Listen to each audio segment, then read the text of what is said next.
ang CEO, ang Chief Executive Officer at ang Presidente ng kumpanyang Global Siatic. Ito pong developer na ngayon po ay sinasabing imbestigahan na ng Kamara para po dito malaman ang mga reports tungkol sa mga binabanggit po na fraudulent daw mga loans at ilang pang mga dapat ipaliwanag patungkol po sa pagkakaroon ng malaking pondo from Pag-ibig Fund na ginamit ng naturang developer. Magandang umaga po sa inyo, Mr. Delphine Lee ng Global Siatic. Good morning, sir. Morning. Hi, good morning, Ted.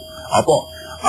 Una po sa lahat, itong unang issue po na lumabas tungkol po dito nga sa binabanggit na mga ghost loans, no? At nagbunga po ng ghost houses and ghost towns para mas maintindihan ng publiko. Ano hong particular na proyekto ito ng Global Siatic sa dami ho ng inyong proyekto? Ano ho ito particularly? Alam mo, Ted, ang tinutukoy nila rito yung Severa. Dalawa ho yung Severa, Severa Bacolor at Severa Mabalacat. Severa, Bacolor, and Mabalacat. Doon po sa Bacolor, ilang pong housing units po ang natayo na doon at ilang po talaga ang balak niyong tayo roon? So far, ang natapos na namin mahigit 4,000 bahay sa Severa Bacolor. That started 2008. At tapos na po yun at meron pa kami sanang plano expansion doon. Yung sa Severa Mabalacat naman, it was started in September of 2009. 6,400 plus units po yun. Tapos na rin po yun. 6,400 units po. Tapos na po ito? Yes, tapos na rin ho. At hindi ho tapos yung mga bahay at walang nakatayong bahay. Tapos ho lahat ang bahay, nakatayo ho lahat ang bahay. Ito hong sa, ito ho'y Bacolor sa Pampanga, hindi ito Cavite. Pampanga ho, hindi ho Bacolor. Yung pong nilahar dati. Okay. So itong dalawang proyektong ito ay basically po, pinopondohan po ito ng Pag-ibig Fund. Yun pong mga homeowners po na membro ng Pag-ibig, ang sila po ay pinapautang ng Pag-ibig para magkabahay. Ang tawag ko namin doon, take out. So kung ngayon po ay susuriin po ang mga naandoon nakatira, ito ho ay Pag-ibig members. Lahat ho ba Pag-ibig members, hindi lahat? Hindi naman kami pwede magproseso ng loan kung hindi ho sila Pag-ibig member. Okay. So yun nga po, Pag-ibig members. So dito ho sa dalawang proyektong ito pong sa Bacolor at saka sa Mabalacat. Sa Bacolor po ilang daang milyon o bilyon piso po sa kabuuan ang nakuha po ninyo bilang, take out? Take out po po. Ito po yung bayad sa amin ng homeowners na nag-apply ng loan sa Pag-ibig. Sa 4,000 bahay, i-average na lang nahon natin sa 800 plus thousand ang isang unit. Lumalabas po nasa mahigit 3 billion plus yun hong housing project na yun. Dito naman sa Mabalacat, sa 6,500 na lang lagay natin, sa 830,000 po presyo namin, mahigit 5 billion o yung 5 billion. Yun po yung halaga ng project. Paano ho ba, sir, dyan, ang sistema po ng pagpapalakad po ng developer? So kung ako po isang developer, merong mga miyembro ng Pag-ibig mag-a-apply ng housing loan, tapos sila ay pumili kung saan housing subdivision, pipiliin po itong sa inyo sa Global Siatic sa Bacolor, for example. Tatayo kayo ng bahay para sa kanila. Pagkatapos, mamumuhunan muna kayo, parang ganun po. Malaki ho ang aming investment. In the first place, yun na ho lumabas sa inquirer ng isang reporter. Sinabi nga daw niya na ang aming style nauuna yung amenities. Hindi ko naman alam bakit minamasama niya. Yung iba'y nangangako lang kami, inuuna namin. So, malaki pong investment namin dito sa isang project ho, hindi bababa ng 1 billion ho, pinupuhunan namin bago pa man ho namin ibenta. So ngayon, choice na ho ng buyer yan. Kung sila'y bibili sa amin, una namin nire-require, member pa kayo.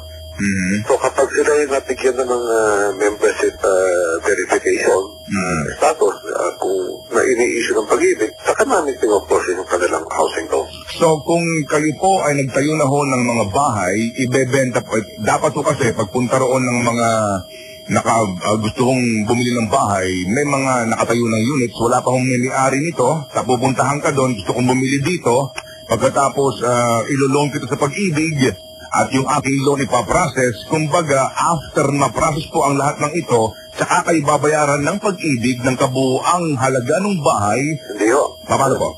ang binabayad lang sa amin ng Pag-ibig, ang actual loan amount po na nirelease nila sa 830,000, 700,000 lang po ang nire-release nila. Ang loan po ng ating buyer is 750, so yung po 80 mil doon, down payment nila. Yung equity yung tinatawag. Tapos may retention ho na iiwan sa Pag-ibig doon sa 750 ng mga 7%. Sagot naman ho doon sa pag-transfer ng mga title, mga assets. So 700,000 lang po ang na-release na loan sa halaga ng bahay na 830. Okay, para maintindihan po natin mga kababayan, itong mga nakikinig, mga taxi driver, mga pangkaraniwang pong mamamayan, kung paano po ba ang kalakaran sa development na ganyan. So kumbaga, mamumuhunan ka muna, tapos ibebenta mo yung bahay kapag ito ho ay nagkasundo kayo, meron kayong mga kontrata, tapos kung iyaan ay loan, either SSS o bank loan, babayaran ho ito noong bangko o itong GFI, for example, Pag-ibig, tsaka niyo po makukuha yung bayad sa inyo. Kung marami po ito, aabot ito ng bilyon, tapos yung perang ito ay muli yung gagamitin pagpaikot po naman ng inyong negosyo. Opo, dahil tuloy-tuloy po naman ang projects natin. Kaya po yung misconception na lumalabas po sa dyan na 7 billion po yung pinautang sa akin, hindi ho. Pinautang po sa mga homeowners na bumili po ng bahay natin. Okay, so nabanggit niyo po yung homeowners. Pinautang ito doon sa mga miyembro ng Pag-ibig para makakuha ng pabahay at ibinayad po doon sa developer. Yung developer, namuhunan po muna para doon sa amenities at pagkakalsada, etc.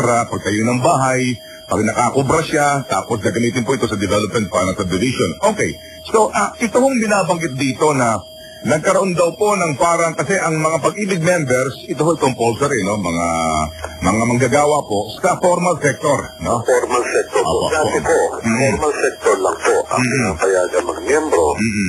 Ngayon po, nung 2009, nakiusap po ako sa HADSI, sa Pag-ibig. Bakit po hindi natin lawagan yung membership, including ho OFW. Dahil ho sa aming eksperyensya, napakarami pong porsyento ang gustong pumili na OFW. Kasi po yung mga self-employed. Opo. So, ito po yung other working group. So ito ho ang tinatawag na OWG, other working group.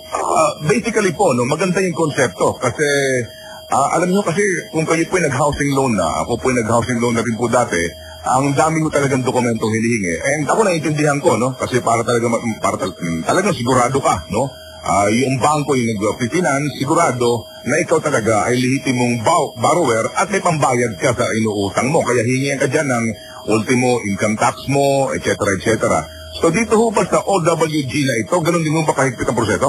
Ganun din po. Ang important, ang ano lang dito, ang na-exempt lang po rito, yung employer certificate, yung employment certificate. Dahil ito po yung mga walang employer Ito po yung mga self-employed. Meron pa rin po silang affidavit of income tax return, at gusto ko lang sana ipaliwanag na ito pong aming pinoprosesong loan na Pag-ibig member na gustong pumili ng bahay. Ito po ay ginagarantihan ho namin sa Pag-ibig. Kung sila po ay mag-default o hindi magbayad, binabaypak po namin yan.